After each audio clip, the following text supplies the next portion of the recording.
দশম শ্রেণীর গণিতর চ্যাপ্টার 3 চ্যাপ্টারের নাম হচ্ছে দুটা চলকত রৈখিক সমীকরণের জোর।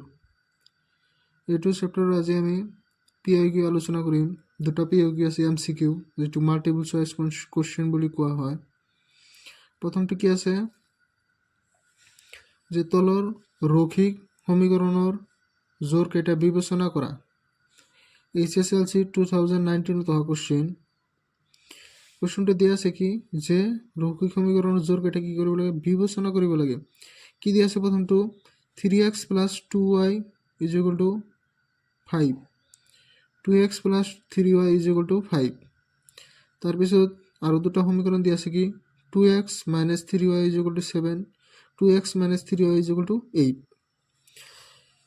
এই যেটো প্ৰথমত দিয়া আছে কেইটা সমীকৰণ দুটা, তাৰপিছত কেইটা দিয়া আছে দুটা সমীকৰণ। এক নম্বৰত দুটা দিয়া আছে, দুই নম্বৰত দুটা দিয়া আছে। ইয়াৰ পৰা আমাক কি উলিয়াব দিছিল 2019ত কৰিব দিছিল যে শুদ্ধ বিকল্পটো বাছি উলিয়া।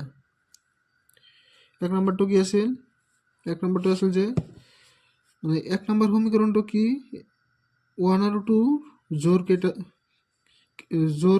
জোৰ সংগত। 1 আৰু 2 কি সংগত, প্ৰথমটো দিয়া আছে মাল্টিপল চয়েস কোশ্চেন। বি নম্বৰত কি দিয়া আছে 1 আৰু 2 জোৰ অসংগত। সি নম্বৰত দিয়া আছে 1 ৰ জোৰটো অসংগত কিন্তু 2 ৰ জোৰটো সংগত। ডিত কি দিয়া আছে 1 ৰ জোৰটো সংগত কিন্তু 2 ৰ জোৰটো অসংগত। এইটো কোশ্চেন তোমালোকে কেনেকৈ কৰিবা চোৱা। প্ৰথমে তোমালোকে জানিব লাগিব যে সংগত আৰু অসংগত বুলি ক'লে কি বুজি পোৱা। ধৰা আমি এই ৰৈখিক সমীকৰণবিলাক কেনেকৈ লিখিব পাৰোঁ যে a1x + b1y + c1 = 0। তাৰপিছতটো কেনেকৈ লিখিবা a2x + b2y + c2 = কি 0 লিখা যায়। তাৰপিছত চোৱা সংগত আৰু অসংগত কেনেকৈ তোমালোকে চাবা। এটা যদি জোর দিয়া থাকে, যদি a1/a2 not = b1/b2 যদি এনেকুৱা থাকে তেনেহ'লে তোমালোকে বুজি পাবা যে এইটো কি হয়, জোরটো কি হয়। এটা রৈখিক সমীকরণ জোর কি হয়, জোরটো কি হয় সংগত। জোরটো কি হয় সংগত।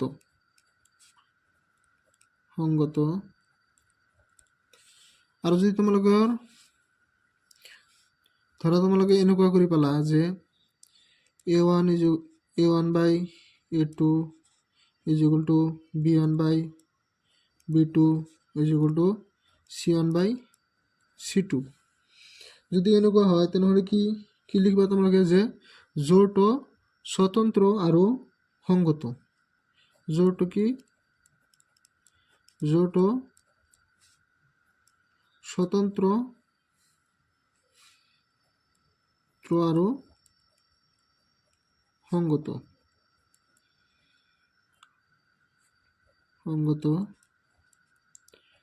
আৰু যদি তোমালোকে যদি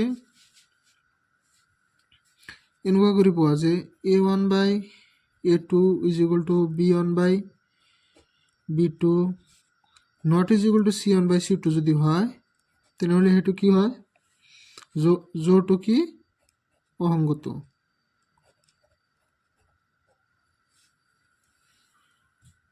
জোৰটো অসংগত হৈছে। তোমালোকৰ এইটো বুজাৰ কাৰণে মই কৈ দিছোঁ। তাৰপিছত চাবা যে আমাক কি দিয়া আছিল কি আমাক সেইটো চাম এতিয়া। প্ৰথম জোৰটো কি দিয়া আছিল যে এক নম্বৰ জোৰটো দিয়া আছিল যে 3x + 2y = কিমান দিয়া আছিল 5। তাৰপিছত কি আছিল 2x + 3y = কি দিয়া আছিল 5।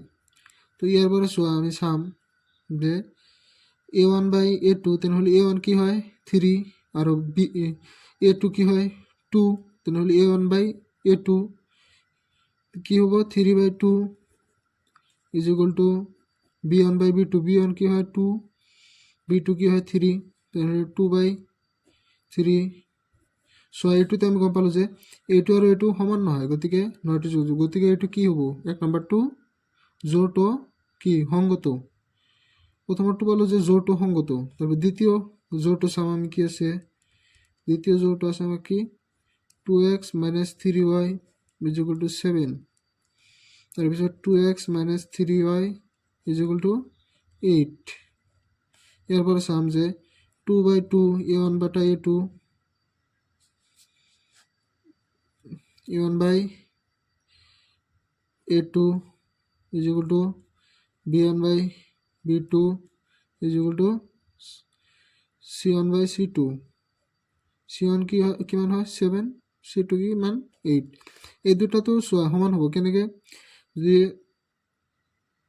এটুক দুই রেখাটা এটুক দুই রেখাটা কেবার যাব একবার গতিকে এত 1 হবো এত 1 হবো এটুক যদি তিন রেখাটা 1 এটুক যদি তিন রেখাটা 1 তাহলে কি মান হল 1 by 1 is equal to 1 by 1 এটুক তো কাটাকাটি করে না যায় তাহলে 7 by 8 গতিকে এটু সমান হৈছে কিন্তু এটু সমান হয় not is equal two 7 by 8 not is equal two 7 by 8 তো এটু কোনটো পালো যে জোরটো অসংগত এটুত কি হবো জোরটো অসংগত তো প্রথমটো কি পালো যে জোরটো সংগত আর দ্বিতীয়টো কি জোরটো অসংগত তে আমার কোনটো অপশন শুদ্ধ হয় অপশন কেটে কি আছে তোমাকে দেখাই দিছো অপশন কেটে আছে যে 1 আর 2 এর জোর কে জোর সংগত 1 আর 2 জোর কে জোর অসংগত এটু তো নহয় এই দুটো তো নহয় সি নাম্বারটো কি আছে যে 1 এর জোরটো অসংগত কিন্তু 2 এর জোরটো সংগত কিন্তু এটু তো নহয় এবার কোনটো হবো ডি নাম্বারটো কি আছে 1 এর জোরটো সংগত কিন্তু 2 এর জোরটো